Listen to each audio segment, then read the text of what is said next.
All right, game on. Let me ask you a question. How many of you have ever worked for a leader that you loved? Raise your hand. If your boss is here, raise your hand highly.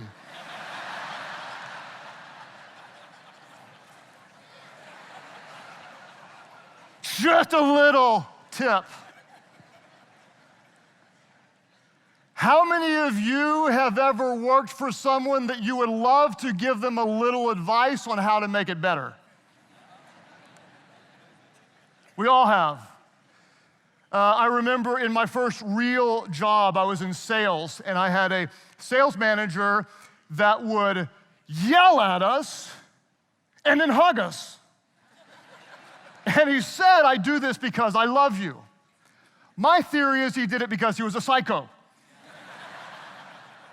It didn't make me feel safe. Then I went to work for a man that I respected, admired, and was honored to follow. He would cast vision. He would help us execute. He trusted us. He gave us feedback. He believed in us. I was like, I'll do anything for you. I'll wash your car. I'll scrub your toilets.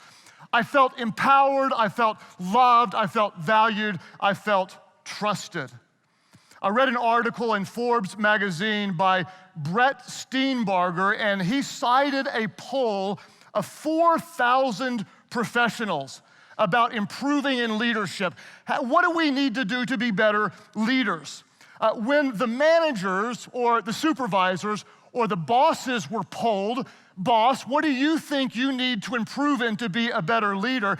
They cited two things. They said, I need to get better at managing finances, and I need to get better at technology. I need to understand cash flow or be able to do a budget or read numbers, and I don't understand Twitter, and I don't know Facebook, and I don't know how to build any kind of technological systems to help our organization go forward. Finances and technology. For pastors, I don't know what the top two might be. It might be, I want to get better at preaching or vision casting or caring for people. For a startup entrepreneur, it might be fundraising, it might be delegating, who knows what. But for these 4,000, the top twos were, I need to get better at finances and technology. Then the pollsters interviewed the employees about their bosses and asked, what are the areas that your leaders need to improve in order to be better? Guess what they did not mention? Finances and technology. The top two areas that were mentioned were, I wish my boss would be better at leadership, and I wish that my boss would be better with emotional intelligence. In other words, she doesn't really know what she doesn't know about how she's treating us. She thinks she's good, and we all know she needs counseling, okay? Leadership, what is that? It's the question of where are you taking me? Emotional intelligence is how are you treating me? In other words, what's so fascinating to me is that the team members wanted something from their supervisors. They wanted something from their bosses. They wanted to love and respect. They wanted to trust those who were above them. But what they wanted from their supervisors was something their supervisors didn't even know that they needed to get better at themselves. And that's why I want to talk in our opening session about how do we become a leader that people love to follow. Now, if you'll notice, I didn't say, how do we become a leader that everyone loves? Did you catch that? I said become a leader that everyone loves to follow, because there's a big difference between a leader who is popular and one who is respected. Just making sure you're with me, right? There's a big, big difference. In fact, as a leader, you may be popular if you are respected, but you will never be respected if you're only trying to be popular. We have to understand this. For those of you that earlier raised your hands and said, I've been under a leader that I love, that I admire, that I trust, I'm honored to serve and to follow. What I can promise you is if you were under a leader like that, you felt three things. You may have never verbalized it, you may have never written it down, but if you were really, really honest, you would have to admit you felt three things. What are the three feelings that you will always experience when you're under great and trusted leadership? The first thing you feel is you always feel valued. What do you know? You know there is someone that cares about me on this team. You feel valued. The second thing you feel is you feel inspired. You know that you're able to make a difference. You enjoy what you're doing. You know you're using the gifts that you have to make a contribution to something that's larger and something that matters. You feel valued, you feel inspired, and you feel empowered.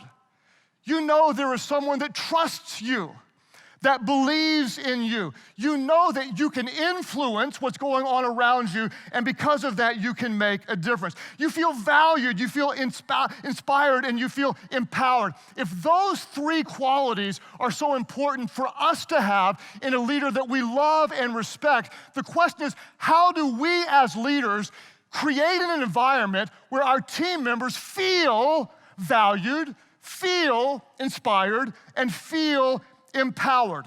What are the qualities that we need to impart these incredibly valuable and essential ingredients into our teams? Let me give you at least three things to talk about. The first quality is this. Number one, we need a heart to care. We need a heart to care. I hope that you'll understand, you will never be a leader that others love to follow if you aren't a leader that loves people. Let me say it again. You will never be a leader that others love to follow if you aren't a leader that truly loves people. I like what Maya Angelou said. She said this, she said, I've learned that people will forget what you said, people will forget what you did, but people will never forget how you made them feel, right?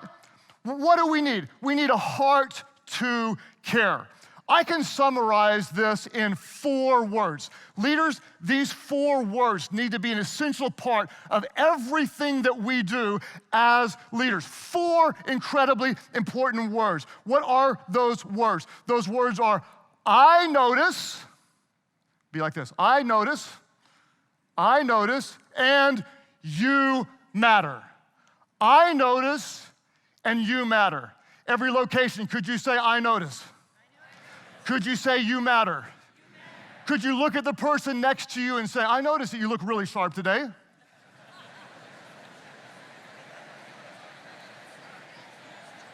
Could you look at the person who was your second choice and say, you matter too?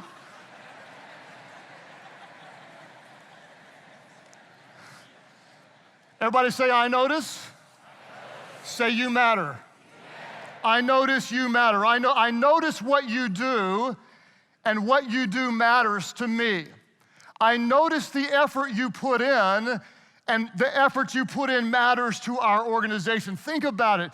I don't know if you know this or not, but good employees don't leave organizations. Good employees leave bad managers. Good employees don't leave organizations. They leave bad supervisors when they don't feel like their supervisors notice or what they do matters. The number one reason why people leave companies is because they do not feel valued. That's why, as a leader, I have a rule in appreciating people. My rule goes like this. What I want to do is I want to appreciate more than I think that I should. Appreciate more, way more than I think I should, then double it. Once you've done what feels uncomfortable, once you've done what feels like too much, once you really feel like you're out there showing value to your team members, then you double it and increase the appreciation that you show. I cannot overstate how important this is, leaders. We have to embrace this. In fact, I noticed the value of this in our organization. We are a church that has locations at 30 different places in 10 different states. We have what's known as a central organization, which may be 300 or so, incredible employees who their sole goal is to serve what happens at the different church locations. They work very hard, very long hours. And so on Friday afternoon is kind of a flex time. If they're done with their work, we know they've worked a long time, they're free to go pick up their kids early, have a good time, or whatever. Friday is my only day off, but it's not unusual for me to find myself running by the office late on the day, Friday, to pick something up or to ask a question or something. And so I'd come in there at like 4:45, 5 o'clock, and notice that there were still some team members that were working when they could have gone home much earlier. And so I started just going around saying, hey, and I give them a knuckle bump. Hey, thanks for putting in a hard week. What you do matters. And then I started calling it a gold star. And I just gold star. Hey, and then I started going, every now and then, once every 3 or 4 months, hey, gold star Friday. What was so shocking is I got thank you notes from the spouses of the team members for a knuckle bump. It dawned on me just how important this was one time when I had knuckle bumped 25, 30 people, was walking out to my car, was driving away, looked in the rearview mirror, and there was a girl chasing me going like this. And so I stopped, rolled down the window. She came up and she said, Pastor Craig, I promise, I was in the bathroom, but I was there. Can I have my gold star? And so I asked her, did you wash your hands? And when she assured me that she had, I proudly gave her her gold star. Then I realized, after people were posting on social media, Pastor Craig gave me a gold star, so we need to do more. And so I just told my office, could you find me something little, something. They found a little yellow head, a little squishy thing that has feet on it. No arms. And they created a little tag that just says gold star. So now maybe 2 or 3 times a year, I just go around and do something. In fact, we got a video to show you what it looks like. We call this Gold Star Friday. It's Gold Star Friday! Best, crushing it all week long. John Davis, I like your segment. Just like you, congratulations. Thank you. You can work, but you can't hide. There it is! There it is! Quiet room. Gold Star Friday. Quiet room. Quiet room. Yeah. Gold Star Friday. Thank you for your best. Gold Star Friday. It's quiet room. It's quiet room. Gold Star! Gold Star! Gold Star! Woo! Where's your stack? Here's my stack. Look at it. Look at it. Woohoo! No hard. You have to be here as you are here with a smile on your face. Now we're locked out.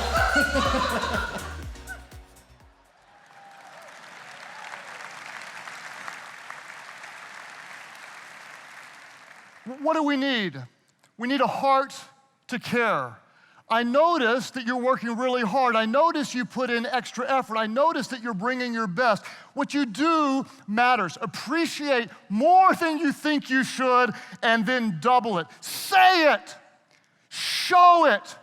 Write it. Celebrate it. Never rob your team member of the blessing of knowing that you notice and you care. It's the difference between me-centered leadership and you-centered leadership. I tell our team all the time, we are you-centered leaders. What if I said to you today, hey, I'm Craig Groeschel, I'm so glad that you came here to hear me speak. I've got a talk on my heart that's really important to me. I hope you like me and what I do. That's me-centered leadership. Instead, what I want to do is say, hey, I'm so glad that you came here. I believe that you are here for a purpose. You have gifts. You have influence. You matter. I want you to understand what is inside of you, because when you get better, that's you-centered leadership. I notice you matter. We are never me-centered leaders. We have a heart to care about the people. If we do not have a heart to care, they will never respect and follow us. I like to say it this way, and you know this is true. Some leaders, when you're around them, when you're talking to them, some leaders will make you think that they are important. The best leaders, though, will help you see that you are important. As leaders, what do we need? We need to have a heart to care. The second thing that we need as leaders is we need to have a passion to inspire. A passion to inspire. You may notice that I didn't say a passion to motivate. There's a slight difference between motivating and inspiring. There's nothing wrong with motivating. We want to motivate, but to motivate implies I'm pushing you to do something that you may not want to do. I'm going to motivate you to get in early. I'm going to motivate you to stay late. I'm going to motivate you to work out. I'm going to motivate you to eat chicken instead of the hamburger. I'm going to motivate you. I'm going to push you. The word inspire, though, is very different. It comes from two words, in spirit. In spirit. Instead of pushing someone, motivating, inspiring is more of a pulling. It's pulling out of them what is already inside of them. When we inspire our team, they will produce at such a high level. In fact, according to one study, employees who describe themselves, don't miss this, employees who describe themselves as inspired are more than twice as productive as employees who call themselves satisfied. We need a passion to pull out the very best of what is inside of our team members. Now, when I talk about inspiring, chances are you might think of, oh my gosh, I've got to get up and give a rally speech. It's the halftime, give us your all!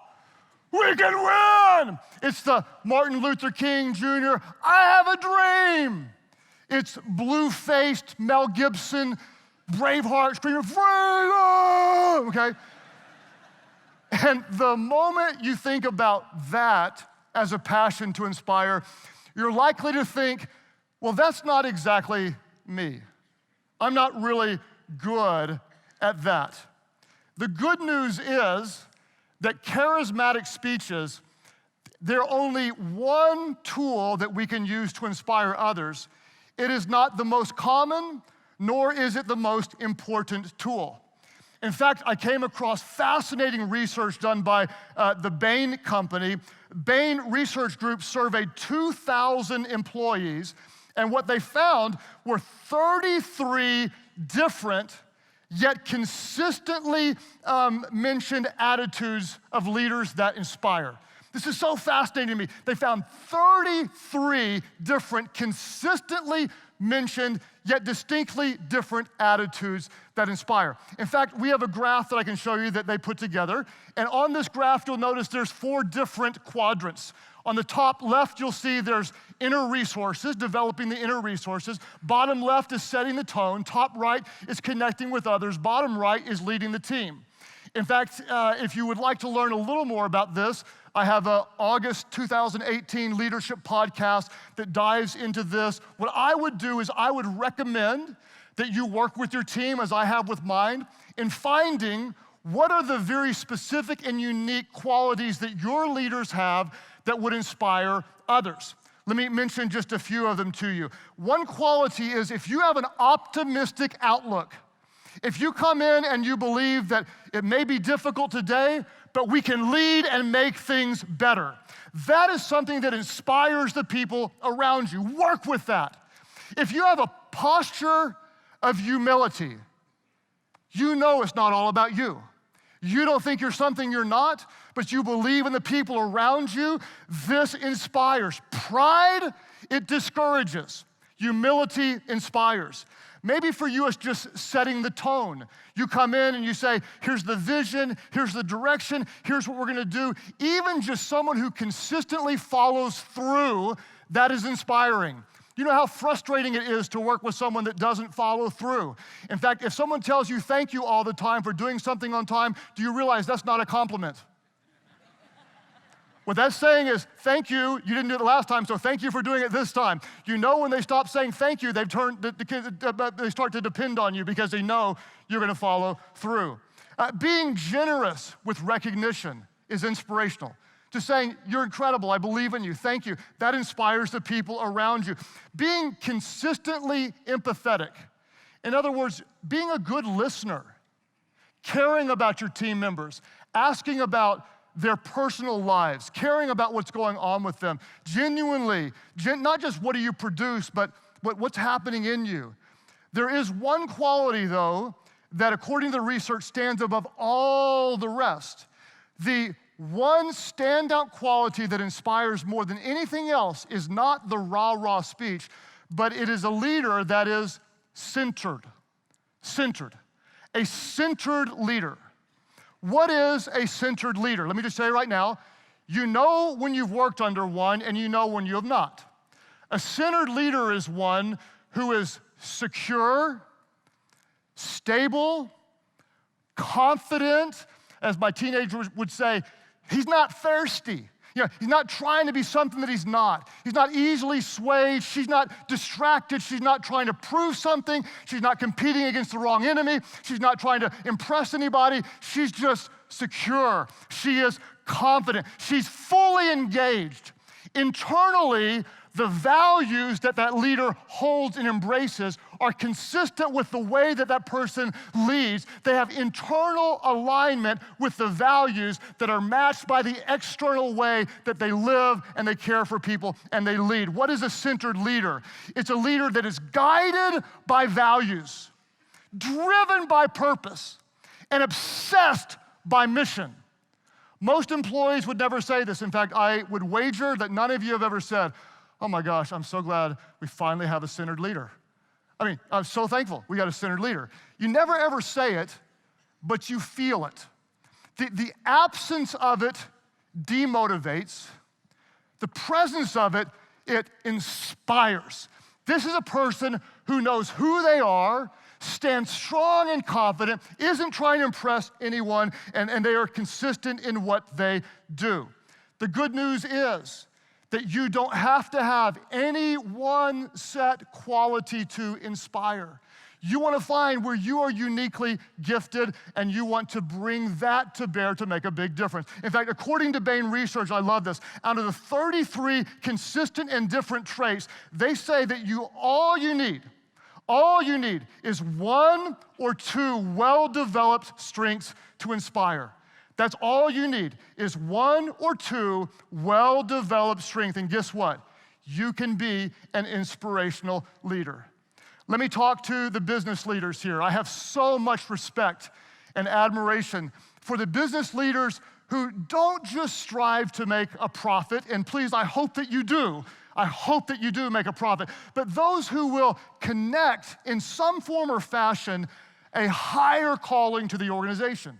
It could be as simple as to say, we're going to provide great jobs and great benefits to help families grow in their leadership and to make a difference. Or it could be to just say, we're producing some quality, some product, something that makes life better for people around the world. In whatever form or fashion you lead a business, what you want to do is you want to inspire your people to know they're a part of something that's just bigger than us. And you honestly have to work at it a little bit harder than someone like I would. In my world, I'm going to inspire like this. I'm going to say to our church, we need to understand that we are not spiritual consumers.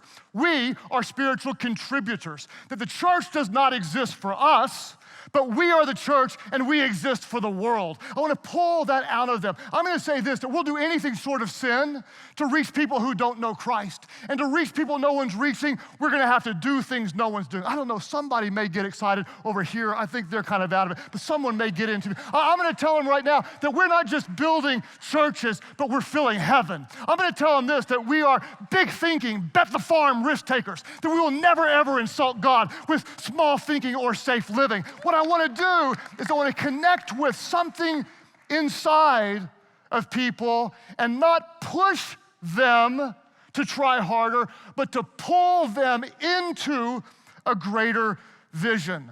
What do we need? We need a passion to inspire. What happens? Passion, it transforms a job into a calling. When your team members no longer go to work to do a job, but they're doing something they care about, it's a calling. When passion meets inspiration, an obsession is born. We can do something to make a difference. What do we need to be a leader that people love to follow? We need a heart to care. Somebody say a heart to care. We need a passion to inspire. Somebody say a passion to inspire. The third thing that we need is we need a willingness to empower. We need a willingness to empower. What do we know? We know that the best leaders unleash higher performance through empowerment, not command and control. Let me say this again, it's very important. The best leaders unleash higher performance through empowerment, not command and control. Now, as a leader, you may say, but I need to control the results.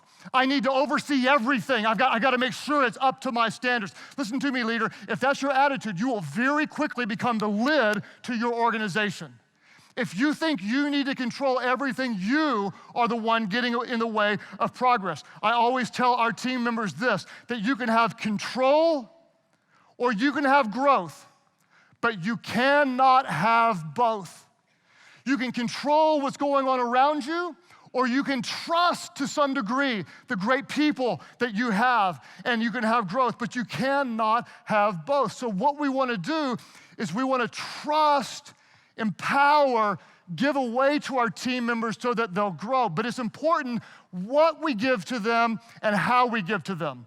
In other words, when we think about delegating, someone might think, okay, hey, go get me some coffee. Get it now, okay? That's insulting, and that is not delegating. What that is that's bossy, rude, and arrogant. It doesn't mean you don't ever ask for coffee, but the way we do it really, really matters. What we want to learn to do is not just delegate tasks. Go do specifically what I've asked you to do. Here's your assignment exactly the way that I want it done. The problem is this: if we delegate tasks, we're actually creating followers. We're creating people that only know how to do what we've directly asked them to do. That's why as leaders, we don't just delegate tasks, but instead we delegate authority. If we delegate tasks, we're creating followers, but if we delegate authority, we are creating leaders. We are creating people who learn how to innovate, who learn how to create, who learn how to take a project and not just do what they're asked to do, but to own it, to internalize it, to make it better. They have more ownership. Listen, if you wonder why you don't keep some of your greatest employees, I will tell you why you don't keep some of them. Because you have not let them soar. You've been a lid on them. You've told them what to do, but you haven't given them the freedom to create. When they create, they don't always get it right, but they learn and they get better. And soon one day, someone who starts at a level 5 or level 6 will grow to a level 8 or level 9, and you're at a level 9, and one day you're looking at them going, now you're at a level 11 or 12, you exceeded what I ever thought possible, because you didn't create a follower in your organization, but instead you created a leader. How do we do this? How do we do it? Very important. As leaders, what we're going to do is we're going to make the decisions that only we can make. And we're going to delegate the other decisions deeper into the organization. Over and over and over again, 2 of your favorite words should be, when someone says, hey, what do you think about this? You say something like, I trust you. You're smart. I hired you for this. And then you say, you decide. You decide. Listen, some of your team members are going to freak out on the spot because they've never been told to make a decision. You help them understand, you know what? I believe in you. I trust you. You decide. The better you become as a leader, the fewer decisions that you make. You make fewer and fewer and fewer, and you delegate the rest to your team. An assignment for you might be literally to start making 25% of the decisions that you are currently making, and empower your team with 75% of them. You make the ones that only you can make and push the rest deeper into your organization. In fact, I always tell our team this. I tell them that the strength of an organization is reflected by how deep into it people have the ability to say yes. How deep into the organization. If you need the top leadership to say yes to some opportunity, there is a bog, there is stuck at the top, and you will never be able to quickly scale up that organization because the decision-making power is locked up in one room, and that will always be a lid to the progress of your organization. Now, let me read your mind. What some of you are thinking is you're thinking, I've seen him before. I'm not sure I can trust him. What if I give this to her and she doesn't get it done? What if I need it done on a 9 out of 10 and they do a 6 out of 10? What if I ask them to do it and the quality of it's not quite right? What if we try this and they don't quite deliver? Here's the answer. You have to trust them where they are. The best way to find out if you can trust someone, you may want to write this down, this is really important. The best way you can find out if you can trust someone, you ready for it? The best way you can find out if you can trust someone is to trust them.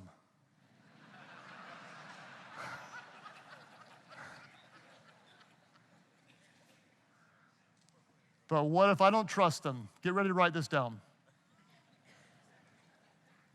If you don't trust your team, you're either too controlling or you have the wrong people. Either way, the problem is yours to solve.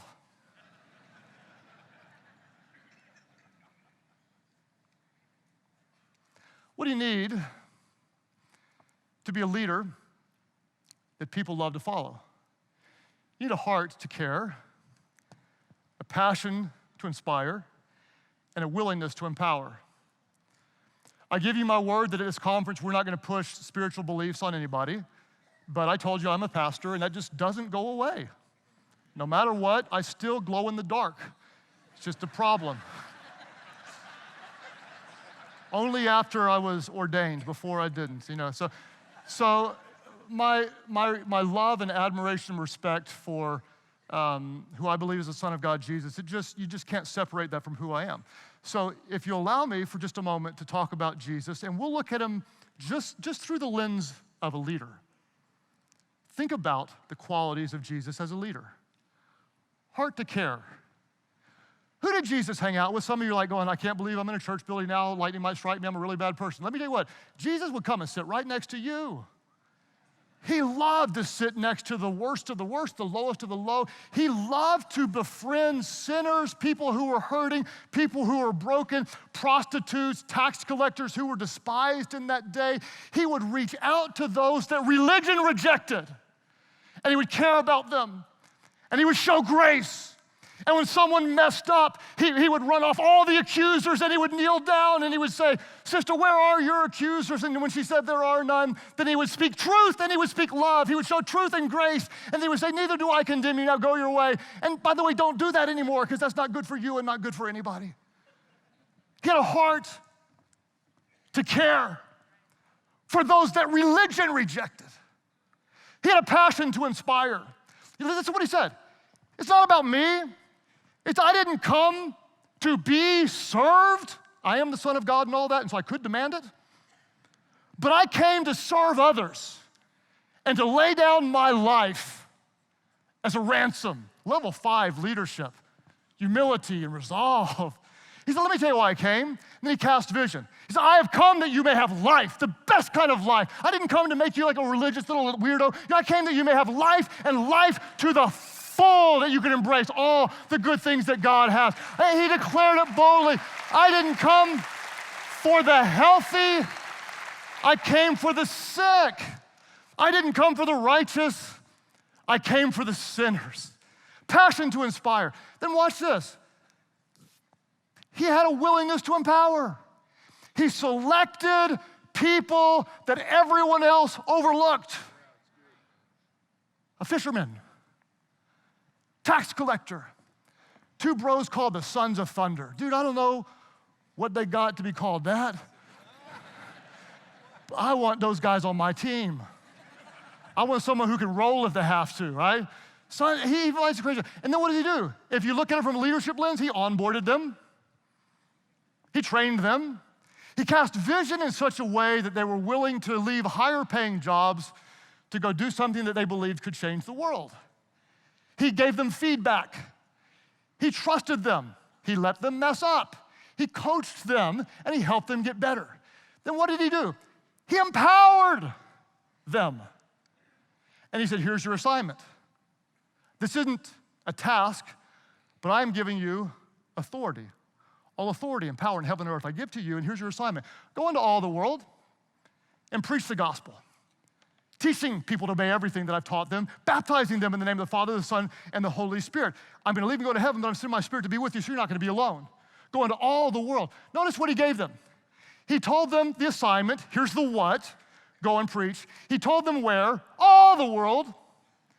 But he didn't tell them how.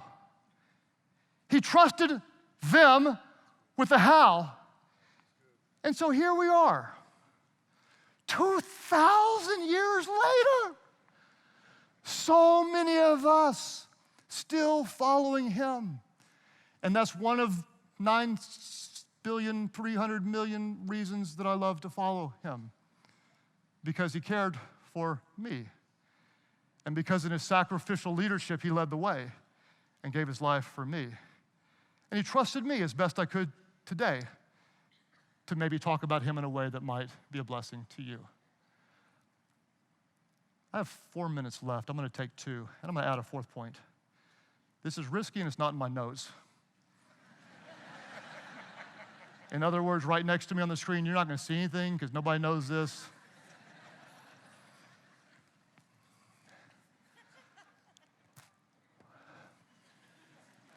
What do you need to be a leader that people love to follow?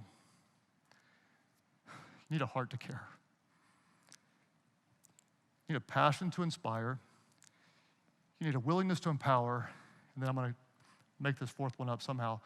You need a courage to be real, transparent, vulnerable, not always know all the answers, stand up with humility and confidence and try to get it right, even when you're scared to death and feel like everyone can see through you, but you step into the role that you have, believing that you're supposed to be there, and you lead with passion, courage, and integrity, and you don't try to convince everyone you know what you're doing, but you just stand up as a centered leader and say, I believe this is what I'm called to do, and if I don't get it right, we're going to try again, but if we do get it right, we're going to celebrate, and we're not going to celebrate it as me, we're going to celebrate it as this we, because we're all here together doing something much better than we could ever do on our own.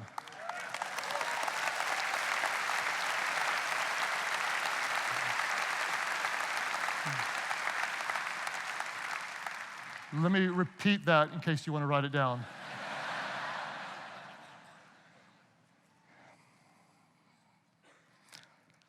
I'm kind of surprised I didn't put that in my first round. Like literally that was not planned until I thought about it this morning, because that probably is the most important thing.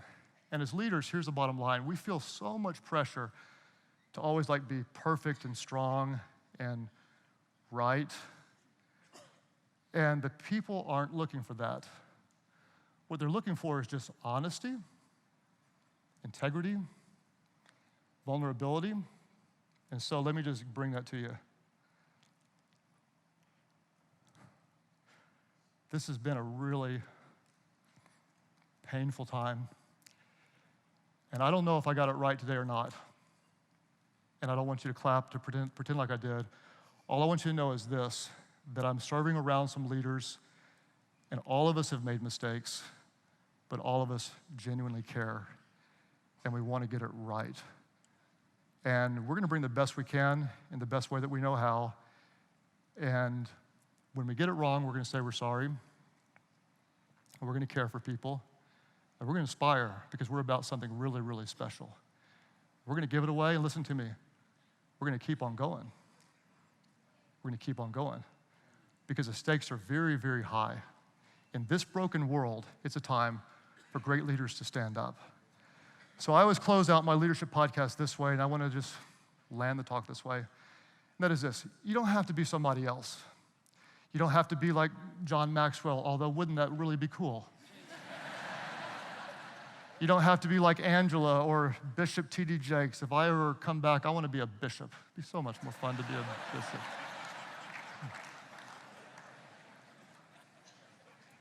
You don't have to be smart. You don't have to be perfect. You don't have to always get it right. But you do have to be real, because people would rather follow a leader who is real than one who is always right. So with that, Father, we thank you for what you're going to do in these next 2 days. Empower these great people to be a leader that others love to follow. We pray this in the name of your Son, Jesus, and everybody said, Amen.